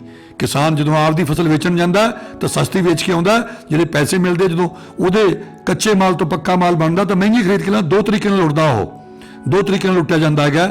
ਆਪਦਾ ਸਸਤਾ ਵੇਚਿਆ, ਆਪਦੇ ਤੋਂ ਬਣਿਆ ਮਾਲ ਲੈ ਗਿਆ ਪੱਕਾ, ਮਹਿੰਗਾ ਖਰੀਦਿਆ, 2 ਤਰੀਕੇ ਨਾਲ ਲੁੱਟ ਗਿਆ। ਉਹਦਾ ਕੋਈ ਮਾਈ ਬਾਪ ਹੀ ਹੈ ਨਹੀਂਗਾ, ਜੋ ਉਹਦੀ ਆਜ਼ਾਦੀ ਮਿਲੀ ਕੋਈ ਮਾਈ ਬਾਪ ਹੈ ਨਹੀਂਗਾ। ਇਸ ਕਰਕੇ ਕਿਸਾਨ ਹੀ ਇਕੱਲੇ ਹੈ ਜਿਹੜੇ ਲੱਖਾਂ ਦੀ ਤਾਦਾਦ 'ਚ ਆਤਮ ਹੱਤਿਆ ਕਰ ਚੁੱਕੇ ਹੈ। ਜੇ ਹੁਣ ਵੀ ਤੁਸੀਂ ਇਕੱਠੇ ਨਾ ਹੋਏ, ਆਤਮ ਹੱਤਿਆ ਵਾਸਤੇ ਤਿਆਰ ਰਹੋ, ਗੁਲਾਮੀ ਵਾਸਤੇ ਤਿਆਰ ਰਹੋ। ਮੈਂ ਉਮੀਦ ਕਰਦਾ ਕਿ ਸਾਡੇ ਪਿੰਡ ਦੇ, ਸਾਡੀ ਢਿੱਲੋਂ ਪੱਤੀ ਤੇ ਵਾਂਦਰ ਪੱਤੀ ਦੇ ਲੋਕਾਂ ਦੇ, ਵਿਸ਼ੇਸ਼ ਤੌਰ ਤੇ ਵਾਂਦਰ ਚਾਣੇ ਪਿੰਡ ਦੇ ਲੋਕਾਂ ਦੀ ਕੁਝ ਗੱਲ ਪਕੜ ਚ ਆਈ, ਜਿਨ੍ਹਾਂ ਨੇ ਵੀਡੀਓ ਵੇਖਿਆ ਤੇ ਦੂਜੇ ਨਾਲ ਸ਼ੇਅਰ ਕਰੋ ਇਹਨੂੰ। ਤੇ ਪੰਜਾਬ ਦੇ ਵਿੱਚ ਵੀ ਜਿੱਥੇ ਜਾਊਗਾ, ਜਿਹੜੇ NRIs ਕੋਲੇ ਜਾਣਾ ਸਾਰੀ ਦੁਨੀਆ ਦੇ ਵਿੱਚ, ਤੁਸੀਂ ਵੀ ਆਪਣੇ ਪਿੰਡ ਵਾਲਿਆਂ ਨੂੰ ਭੇਜੋ ਤੇ ਉਹਨਾਂ ਨੂੰ ਕਹੋ ਕਿ ਅਗਲਾ ਇਲੈਕਸ਼ਨ ਆ ਰਿਹਾ, ਉਹਦੇ ਵਾਸਤੇ ਤਿਆਰੀ ਕਰੋ। ਅਦਰਵਾਈਜ਼ ਆਪਣਾ ਬਚਣਾ ਕੁਛ ਨਹੀਂਗਾ। ਜੋ ਨਸ਼ਿਆਂ ਨੇ ਘਾਣ ਕੀਤਾ, ਜੋ ਕਰਜ਼ਿਆਂ ਨੇ ਘਾਣ ਕੀਤਾ, ਜੋ ਭ੍ਰਿਸ਼ਟਾਚਾਰ ਨੇ ਘਾਣ ਕੀਤਾ, ਤੇ ਸੁਣਵਾਈ ਕੋਈ ਨਹੀਂ ਕਿਸਾਨਾਂ ਦੀ। ਇਹਦੇ ਵਾਸਤੇ ਸਾਨੂੰ ਇਕੱਠੇ ਹੋ ਕੇ, ਲਾਮਬੰਦ ਹੋ ਕੇ ਲੜਨਾ ਪੈਣਾ ਹੈਗਾ। ਇਮਾਨਦਾਰ ਸਿਆਣੇ ਬੰਦੇ ਫੜੋ, ਉਹਨਾਂ ਨੂੰ ਲੈ ਕੇ ਆਓ, ਕੱਢੋ ਬਾਹਰ, ਉਹਨਾਂ ਨੂੰ ਕਹੋ ਅੱਗੇ ਆਓ। ਇਹ ਕੋਈ ਰਾਕਟ ਸਾਇੰਸ ਨਹੀਂ। ਅਨਪੜ੍ਹ ਟੋਲਾ ਜਿਹੜਾ ਇੱਥੇ ਕਬਜ਼ੇ ਕਰੀ ਬੈਠਾ ਸਾਰੀਆਂ ਸਰਕਾਰਾਂ ਦੇ ਉੱਤੇ, ਕੱਖ ਨਹੀਂ ਕਰਦੇ। ਸਰਕਾਰਾਂ ਤਾਂ ਆਮ ਤੌਰ ਤੇ ਬਿਊਰੋਕਰੇਟ ਚਲਾਉਂਦੇ ਹੈਗੇ ਆ, ਅਫਸਰ ਚਲਾਉਂਦੇ ਹੈਗੇ ਆ। ਮਹੀਨੇ ਦੇ ਵਿੱਚ ਤੁਹਾਡੀ ਗੱਲ ਸਮਝ ਆ ਜਾਣੀ ਹੈ, ਉਹੀ ਸਿਖਾਉਂਦੇ ਹੈ, ਲੂਪ ਫੋਲਸ ਉਹੀ ਦੱਸਦੇ ਹੈ। ਜੇ ਤੁਹਾਡੇ ਪਿੱਛੇ ਜਨਤਾ ਹੈ, ਬਹੁਮਤ ਹੈ, ਤੇ ਆ ਵੇਖ ਲਓ ਦੇਸ਼ ਦਾ ਹਾਲ, ਕੁਝ ਲੋਕਾਂ ਨੇ ਕੀ ਕੀਤਾ ਹੋਇਆ ਹੈਗਾ, ਉਹਨਾਂ ਨੂੰ ਕੀ ਆਉਂਦਾ ਹੈ। ਇਸ ਕਰਕੇ ਮੇਰੀ ਬੇਨਤੀ ਹੈ ਕਿ ਉਹ ਇੱਕ ਵੱਖਰਾ ਵਿਸ਼ਾ ਉੱਤੇ ਬਾਅਦ 'ਚ ਗੱਲ ਕਰਾਂਗੇ ਕਿਸੇ ਹੋਰ ਵੀਡੀਓ ਦੇ ਵਿੱਚ। ਪਰ ਇੱਥੇ ਮੇਰੇ ਪਿੰਡ ਦੀ ਐਗਜ਼ਾਮਪਲ ਨੂੰ ਵੇਖਦੇ ਹੋਏ ਮੇਰੇ ਮਨ ਨੂੰ ਬਹੁਤ ਠੇਸ ਪਹੁੰਚੀ, ਮੈਨੂੰ ਬਹੁਤ ਚੋਟ ਪਹੁੰਚੀ, ਮੈਨੂੰ ਬਹੁਤ ਸ਼ਰਮਿੰਦਗੀ ਮਹਿਸੂਸ ਹੋਈ। ਮੈਨੂੰ ਬਹੁਤ ਦੇਰ ਤੱਕ ਇਗਨੋਰ ਕਰਦਾ ਰਿਹਾ, ਬਹੁਤ ਦੇਰ ਤੱਕ ਮੈਂ ਉਹਨੂੰ ਅੱਖੋਂ ਪਰੋਖੇ ਕਰਦਾ ਵੀ ਛੱਡੋ ਪਰੇ, ਮੇਰੇ ਕੋਲ ਇੰਨਾ ਟਾਈਮ ਨਹੀਂਗਾ, ਮੈਂ ਕੀ ਕਰਾਂ, ਇਹਨਾਂ ਨੂੰ ਕਿਵੇਂ ਸਮਝਾਈਏ, ਇਹਨਾਂ ਦੇ ਪੱਲੇ ਨਹੀਂ ਪੈਣਾ। ਪਰ ਹੁਣ ਹੱਦ ਹੋ ਗਈ, ਮੈਥੋਂ ਨਹੀਂ ਰਿਹਾ ਗਿਆ ਤੇ ਮੈਂ ਉਹਦੀ ਫੋਟੋ ਫਾਟੋ ਲੈ ਕੇ ਜਿਹੜੇ ਤੁਹਾਡੇ ਨਾਲ ਸ਼ੇਅਰ ਕਰ ਰਿਹਾ ਹੈਗਾ। ਇਹ ਫੋਟੋ ਵੇਖੋ ਤੇ ਹੋਰ ਵੀ ਮੈਂ ਅਗਲੀ ਵਾਰੀ ਜਾਊਂਗਾ। ਹੁਣ ਮੈਂ ਫਿਰ ਜਾਣਾ ਇੱਕ ਇੰਟਰਵਿਊ ਕਰਨ ਵਾਸਤੇ। ਮੈਂ ਕਿਹਾ ਸੀਗਾ ਕਿ ਰੱਬ ਜਦੋਂ ਮਿਹਰਬਾਨ ਹੁੰਦਾ, ਜੇ ਤੁਸੀਂ ਕੋਈ ਦਿਲੋਂ ਅਰਦਾਸ ਕਰੇ, ਬੇਨਤੀ ਕਰੇ ਤੇ ਬਿਨਾਂ ਬੱਚੇਦਾਨੀ ਤੋਂ ਵੀ ਰੱਬ ਤੁਹਾਨੂੰ ਬੱਚੇ ਬਖਸ਼ ਦਿੰਦਾ, ਤੰਦਰੁਸਤ ਹੁੰਦੇ ਗਏ ਹੈ। ਮੈਂ ਉਹ ਇੰਟਰਵਿਊ ਕਰ ਨਹੀਂ ਸਕਿਆ, ਕਰਨ ਗਿਆ ਸੀਗਾ। ਮੈਂ ਹੁਣ ਦੁਬਾਰਾ ਜਾਣਾ ਹੈ, ਉਦੋਂ ਮੈਂ ਫਿਰ ਸਾਡੇ ਪਿੰਡ ਦੇ ਲੋਕਾਂ ਨਾਲ ਰਾਬਤਾ ਕਾਇਮ ਕਰੂੰਗਾ। ਹੋ ਸਕਦਾ ਅਸੀਂ ਗੁਰਦੁਆਰੇ ਮੀਟਿੰਗ ਕਰੀਏ ਤੇ ਜਿਹਨੂੰ ਜੋ ਤਕਲੀਫ ਹੈ जो शिकायत है करो यार, खुल के कर, यार दी भड़ास कढ़ लो, पर फिर गलवकड़ी पाओ, हथ मिलाओ तो आपां सारे इकट्ठे होकर लड़ीए। जे उन्हां वोटां दे विच मेरी लोड़ पैंदी है, मैं उन्होंने तैयार है, जिहदे घरे कहोगे मैं चल के आपदा बिली पाप करूँगा, मिन्नतरला करूँगा। वो वेखो आपां पंजाब नूं बचाउणा है, आपां अपने पिंड दे नाल नाल पंजाब नूं बचाउणा है। अपना पिंड मिसाल बने पूरे पंजाब दे विच कि किवें एका है। अपने पिंड नूं वेख के आल दुआल दे पिंडां नूं सुनेहा मिले, उत्थे जा के लोकां नूं दस्सण दी लोड़ है। मैं उम्मीद करदा है कि मेरे पिंड दे लोग मेरी बेनती प्रवान कर देंगे। मैं एक बार फिर जे किसी नूं मेरी कोई गल माड़ी लगी, मैं माफ़ी चाहुंदा, खिमा दा याचक है। पर कितनी देर तक असीं सच तो अख बचावांगे? सच तां सੱਟ मारदा है, सच तां पाड़ के लंघ जांदा है। सच का सामना सानू करना पैना है। जिहड़ियां साडीआं आपदियां खामियां गलतियां उन्होंने कबूलना पैना है, सीधे राह ते आउणा पैना है, इकट्ठे होकर लड़ना पैना है, वरना साडा कुछ नहीं बनना। मैं उम्मीद करदा हूं गल पकड़ च आई होगी। तो जे कुछ लोगों की गल पकड़ च आई है तो तुसीं सारे आपस विच मिल के बैठण नूं तैयार हो, गल करन नूं तैयार हो, रल के कोशिश करोगे कि अगां तो कदे अपने पिंड दे सामने यह जी समस्या, यह जी नमोशी वाली सिचुएशन नहीं आऊगी। तो मैं तुहाडा सारिआं दा एहसानमंद रहूँगा, आभारी रहूँगा, ऋणी रहूँगा। आप सबनां दा बहुत बहुत धन्नवाद। परमात्मा सानू सारिआं नूं चढ़दी कला बख्शे। सत श्री अकाल, जय हिंद, जय भारत। मंगल ढिल्लोन चैनल एक ऐसा चैनल जो आपका जीवन बदल सकता है, जैसे अब तक बहुतों का जीवन बदल चुका है। मंगल ढिल्लोन चैनल।